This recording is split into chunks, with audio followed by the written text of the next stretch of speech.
আসসালামু আলাইকুম। মেটস ডায়েরির নতুন একটি ব্লগে সবাইকে স্বাগতম জানাচ্ছি। আজকের ব্লগটি একটি স্পেশাল একটি ব্লগ, কারণ আজকে দিদারের জন্মদিন উপলক্ষে চিন্তা করলাম রাতের বেলা একটি পিৎজা বানানো যাক।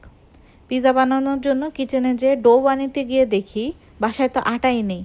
তাই চিন্তা করলাম যে তাহলে সুপার স্টোরে যাই, আটা সহ যা যা দরকারি জিনিস তা কিনে নিয়ে আসি এবং সাথে একটি কেকও কিনে নিয়ে আসি, দিদারকে সারপ্রাইজ দিব। যেহেতু আমরা পরিবার থেকে অনেক দূরে এখন, তাই দিদারের যাতে মন খারাপ না হয় তাই চিন্তা করলাম একটি পিৎজা আর একটি কেক দিয়ে ওকে সারপ্রাইজ দিব রাতে। তো চলুন আমার সাথে। মেট্রো টাউন যাওয়ার জন্য আমার এক্সপো লাইন নেওয়া লাগবে, যেটা বাংলাদেশে আমরা মেট্রো রেল বলে থাকি। যেহেতু বাংলাদেশে ঢাকার মধ্যে খালি মেট্রো রেল চলে, তাই এটাকে মেট্রো রেল বলা হয়। কিন্তু এখানে ট্রেনের অনেকগুলো লাইন আছে, যেমন millennium line, expo line, Canadian line. তাই এখানে আমি এখন যেটাতে যাব তাকে বলা হয় এক্সপো লাইন। কথা বলতে বলতে চলে আসলাম আমরা মেট্রো টাউনের সবচেয়ে বড় মার্কেট হচ্ছে মেট্রো মার্কেট। এটা বার্নাবিতে অবস্থিত এবং এই মার্কেটে ব্র্যান্ডের ক্লথস, জুতা, জুয়েলারি সহ গ্রোসারি স্টোর সব আছে। গ্রোসারি স্টোরগুলোর মধ্যে পপুলার গ্রোসারি স্টোর যেমন Walmart, Dollarama, real Canadian super store, TNT, চাইনিজদের সবচেয়ে বড় সুপার স্টোর হচ্ছে টিএনটি মার্কেট, এবং জাপানিজের সবচেয়ে বড় সুপার স্টোর ডাইসোও রয়েছে। আমি মেট্রো টাউনে আসি সবসময় ওয়ালমার্ট এবং রিয়েল ক্যানাডিয়ান সুপার স্টোরে শপিং করতে। আজকে আমি যাব রিয়েল ক্যানাডিয়ান সুপার স্টোরে।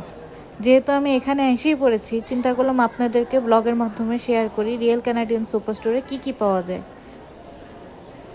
এখানে বিছানার চাদর থেকে শুরু করে বালিশ, mattress, kitchen accessories, washroom accessories সহ সবজিপাতি, মাছ, মাংস সব কিছু পাওয়া যায়।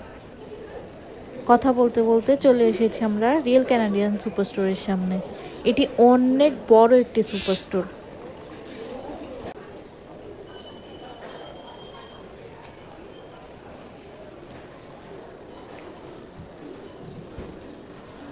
আমি একটি সামান্য লিস্ট করে নিয়ে এসেছি আজকে কি কি শপিং করব তার জন্য। যেহেতু আমি একা, আমি এত কিছু এক হাতে নিয়ে যেতে পারবো না, তাই আমি সামান্য কিছু বাজার করব আজকে। চলুন তাহলে ট্রলিটা নেওয়া যাক। ট্রলি নিয়ে ভিতরে চলে যাচ্ছি। ফেব্রুয়ারিতে খুব সম্ভবত চাইনিজ নিউ ইয়ার আসছে, যার কারণে একটু সাজানো হয়েছে ড্রাগন দিয়ে। এখানে ঢুকতেই শুরুতে কাঁচা বাজারের সাইডটা পড়ে, কাঁচা শাকসবজি, ফলমূল এসব জিনিস।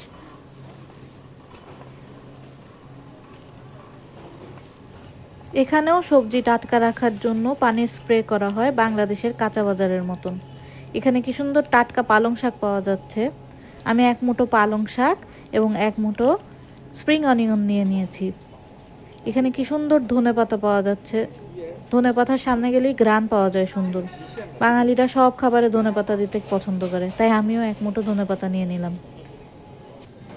কি সুন্দর টাটকা টাটকা টমেটো, অনেক ধরনের টমেটো আছে, কোনোটা টক, কোনোটা মিষ্টি, কোনোটা চেরি টমেটো। আমি এখান থেকে কিছু টমেটোও কিনে নিয়েছিলাম। এরপর এপাশে রয়েছে কত সুন্দর শসা, অনেক সাইজের শসা রয়েছে। এই শসাগুলো বাসায় এনে রাখলেও অনেক সুন্দর টাটকাই থাকে। রয়েছে মূলো, বরবটি, পেঁপে, গাজর, পাতাকপি, লাল পাতাকপি, অনেক কিছু, মাশরুম, এসব জিনিস খুবই টাটকা টাটকা পাওয়া যায় এখানে। ক্যাপসিকামের কালারগুলো কত সুন্দর দেখুন। রয়েছে বিভিন্ন ধরনের কাঁচামরিচ। এই কাঁচামরিচগুলো ভিয়েতনামি কাঁচামরিচ, অনেক ঝাল হয় কিন্তু খেতে খুব মজা। এখানে 3 সেটের করে ক্যাপসিকামও পাওয়া যায়। যারা 3 কালারের নিতে চায় তারা এভাবে নিতে পারে, আর যারা খুচরা নিতে চায় তাদের জন্য আলাদাভাবেও রয়েছে। আমি একটি ক্যাপসিকামও নিয়ে নিয়েছিলাম, যেই জন্য আসা অল পারপাস ফ্লাওয়ার, এটা একটা নিয়ে নিলাম। 3 সাইজের পাওয়া যায়। আমি সবচেয়ে ছোট সাইজেরটাই নিয়ে নিয়েছি, যেটা 2.5 কেজি। এটাই আমার কাছে অনেক বড় লাগছিল। আমি নেওয়ার সময় চিন্তা করছিলাম আমি একা এত কিছু কিভাবে নিব। আটাটা আমার প্রয়োজন পড়ে সবসময় এই পিৎজা বানানোর জন্য, আর মাঝে মধ্যে সকালের নাস্তায় আলু পরোটা করি তাই। সামনে ডানে হলো ব্রেড সেকশন। তো আমার বাসায় পাউরুটিও প্রায় শেষের দিকে, তাই চিন্তা করলাম পাউরুটিটাও নিয়ে নিই আজকে। আমি নো নেমের পাউরুটিটা সবসময় নেই। এই পাউরুটিটা অনেক সফট হয়। আমি অনেকগুলো পাউরুটি ট্রাই করেছি, কিন্তু এটাই আমার কাছে কেন জানি ভালো লাগে, তাই এটা 2 প্যাকেট নিয়ে নিই। ব্রেড সেকশনে যে কত ধরনের ব্রেড রয়েছে, খালি ব্রেড না, অনেক ধরনের নান, আটার রুটি, ডোনাট, কাপকেক, ক্রসন, অনেক কিছু পাওয়া যায় এখানে। দেখুন কত সুন্দর সুন্দর ডোনাটগুলো, উপরে আবার কাপকেকও রাখা রয়েছে।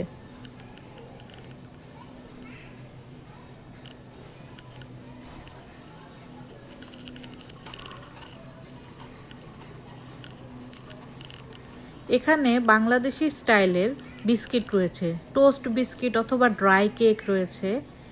আমার এটা কখনো ট্রাই করা হয়নি, একবার নিয়ে দেখতে হবে। কেকও রয়েছে, রয়েছে ফুচকা, এটা মনে হয় সুজির ফুচকা, যাকে ইন্ডিয়ায় পানিপুরি বলে। এখানে অনেক ধরনের বানসও রয়েছিল। এইসব বান দিদারের খুব পছন্দ। যেহেতু আমি একা ছিলাম তাই আমি নেই রিস্ক নিয়ে যে দিদার কোনটা না কোনটা পছন্দ করে। অনেক ধরনের নিমকি রয়েছে, নোনতা নিমকি অথবা ঝাল নিমকি। এটা একবার ট্রাই করা হয়েছে, আমি একা দেখে এগুলো কিছু নিচ্ছি না। দিদারের সাথে আসলে আমরা দুজনেরই কোনটা কোনটা পছন্দ সেভাবে নেই। এখানে কত ধরনের নান রুটি আছে দেখুন, গার্লিক নান, বাটার নান। জাস্ট এগুলো বাসায় নিয়ে ওভেনে গরম করলেই হয়ে যাবে।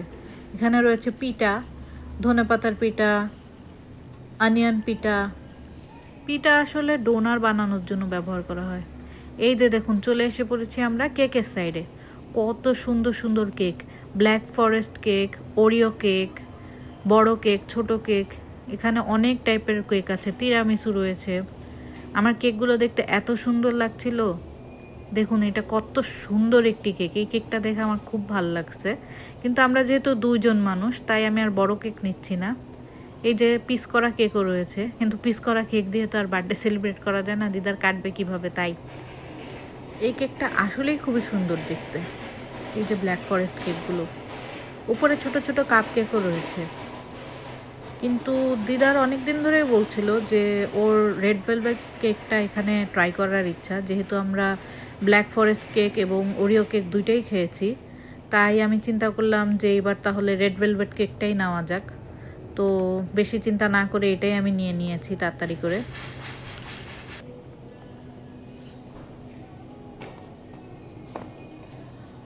সোফার আমার শপিং এইটুকুই, দেখি আরও কিছু কেনার আছে কিনা।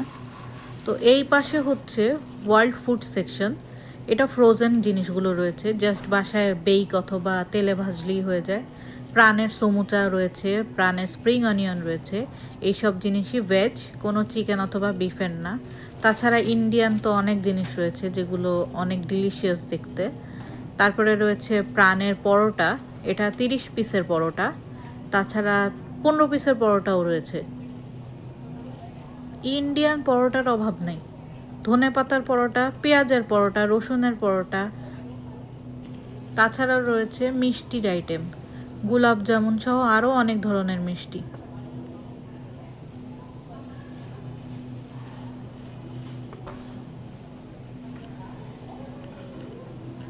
ফ্রোজেন মটরশুঁটি, ঢেঁড়স এগুলোও পাওয়া যায় পিস করা অথবা খোলা, বাস বাসায় যেয়ে ধুয়ে রানলেই হয়ে যায়। এখানে বিভিন্ন ধরনের টক দই রয়েছে। টক দইয়ের ফ্লেভার অথবা ব্র্যান্ডের কোনোটারই অভাব নেই এখানে। তো যেহেতু কালকে শুক্রবার, তাই চিন্তা করলাম একটু বিরিয়ানি করব দিদারের বার্থডে উপলক্ষে। তাই এর জন্য আমার একটু টক দইও লাগবে, তাই একটি টক দই নিয়ে নিলাম। পাশেই ছিল মাছের সেক্টর, তো চিন্তা করলাম আপনাদেরকে মাছগুলোও দেখিয়ে দিই। কত বড় বড় চিংড়ি, সাথে রয়েছে কিং সাইজ ক্র্যাব। এগুলো ঝিনুক বা শামুকও রয়েছে নিচে। দেখুন সবগুলো কিন্তু জ্যান্ত। এখানে আরও মাছও রয়েছে, আমি আসলে নামটা দেখিনি মাছের, না হলে বলতে পারতাম। কিন্তু আমার কাছে দেখে মনে হচ্ছে এটা মনে হয় তেলাপিয়া মাছ, I am not sure though. এখানে কাটা মাছও পাওয়া যায়, পিস করা থাকে, জাস্ট আপনি বাসায় যেয়ে ধুয়ে রান্না করবেন অথবা বেক করবেন। তাছাড়া ম্যারিনেট করা মাছও পাওয়া যায়। আমি এখান থেকে বেশিরভাগ টাইম তেলাপিয়া মাছটাই নিয়ে থাকি।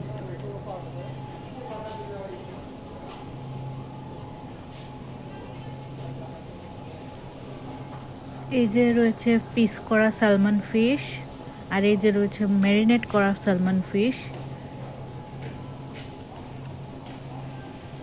এখানে আরও রয়েছে আমার ফেভারিট স্কাল্প, এটা ঝিনুকের মধ্যে থাকে, এটা খেতে খুবই টেস্টি হয়। হালকা সেদ্ধ করা চিংড়ি এবং ক্র্যাব।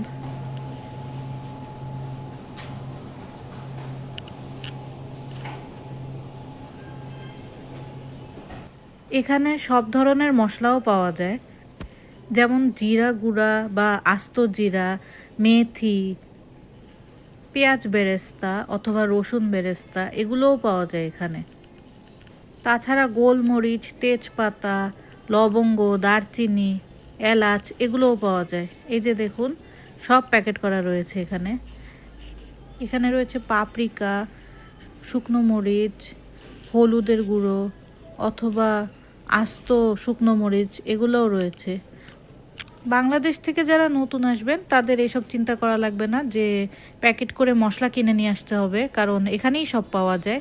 ইভেন দেখেন বিরিয়ানি মশলা, চাট মশলা, লবণ সবই পাওয়া যায়। তো বাংলাদেশ থেকে আনার কোনো দরকারই নেই, এতে লাগেজ আরও ভারী হয়ে যায় এবং ইম্পর্টেন্ট জিনিসগুলো ছুটে যায়।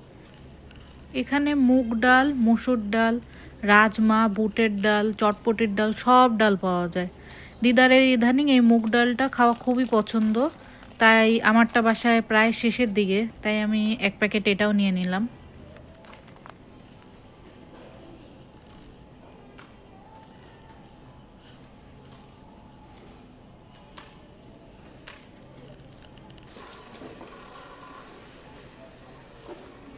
বাসায় নসিলাটাও প্রায় শেষের দিকে, তাই নসিলাটাও নিয়ে নিলাম। আমি সবসময় এই ব্র্যান্ডের নসিলাটাই নিই।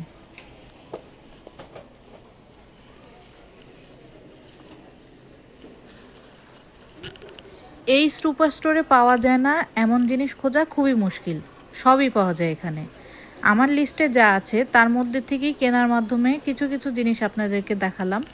আশা করি একটি বড় ব্লগ বানাবো ওয়ালমার্টের অথবা রিয়েল ক্যানাডিয়ান সুপার স্টোরের, সব দেখানোর চেষ্টা করব একদিন।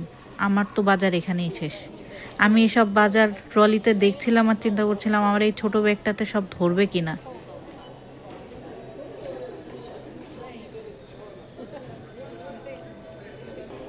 আলহামদুলিল্লাহ এই ব্যাগের মধ্যে আমার সব ধরেছে, কিন্তু একটু নেওয়া মুশকিল হয়ে যাবে আর কি। কেকটা হাতে নিতে হবে। এবার ট্রলিটা জায়গা মতন রেখে আমার কয়েনটা বের করে নেই।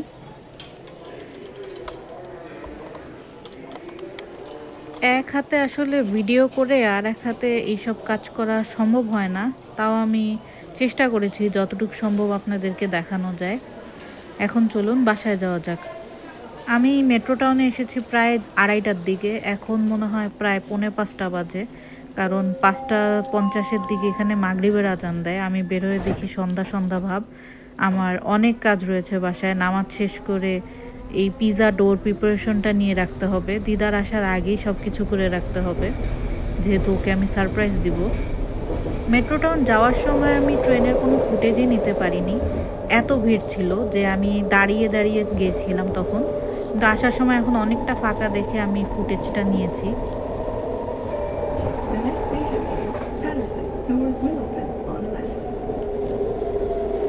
বাসায় এসে আমি তাড়াতাড়ি ফ্রেশ হয়ে নামাজ পড়ে পিৎজার ডো তৈরি করেছি। আজকের পিৎজায় আমি সসেস দিব, একটু স্পিনেচ দিব, তাই এগুলো সব বাইরে রেখেছি। আমি টমেটোও এক সাইডে বয়েল করতে বসিয়ে দিয়েছি, কারণ আজকে আমি নিজে মেরিনারা সস তৈরি করব পিৎজার জন্য। বেশিরভাগ সময় আমি টমেটো কেচাপটা দেই, আজকে মেরিনারা সস বানাবো। 2-3 ঘন্টা পর আমার ডো ফুলে এই অবস্থা। সসেস কেটে রেডি রেখেছি, এখানে আমার চিজ রেডি, ক্যাপসিকাম রেডি, সাথে আমি একটু চিকেনটাকেও সটে করে রেখেছি। ওভেনটাকেও প্রিহিট দিয়ে রেখেছি আমি। এই যে আমার মেরিনারা সস পিৎজার ডোর উপরে দিচ্ছি। এটা আমার ফিনিশিং পিৎজার, এখন আমি ওভেনে দিয়ে দিব। দিদার রাত 11টার দিকে আসে বাসায়। আমি ওকে সারপ্রাইজ দেওয়ার জন্য পিৎজা আর কেক রেডি রেখেছিলাম, কিন্তু আমাদের দুজনকে সারপ্রাইজ দিয়ে দিল সিলমা আপু আর রিফাত ভাইয়া। দিদারের একটা এক্সপেকটেশন ছিল যে সিলমা আপু আর রিফাত ভাইয়া বাসায় আসবে দিদারকে সারপ্রাইজ দিতে, কিন্তু আমার এরকম কোনো এক্সপেকটেশন ছিল না, কারণ আমি জানি ওই দিন সিলমা আপুর ক্লাস আছে এবং রিফাত ভাইয়েরও জব ছিল। বাট ওনারা দুইজন ওনাদের কাজ শেষ করে রাত্রেবেলা আমাদের বাসায় চলে আসে দিদারকে সারপ্রাইজ দিতে। দিদার, সিলমাপু আর রিফাত ভাইয়াকে দেখে অনেক খুশি হয়েছে। আর সবচেয়ে মজার বিষয় হচ্ছে আমি বেশি সারপ্রাইজ হয়েছি ওনাদের দুইজনকে দেখে। আমাদের জন্য সবাই দোয়া করবেন। আশা করি পরের একটি ভ্লগ নিয়ে আবার কোনো একদিন দেখা হবে। ততদিন সবাই ভালো থাকবেন, সুস্থ থাকবেন। আল্লাহ হাফেজ।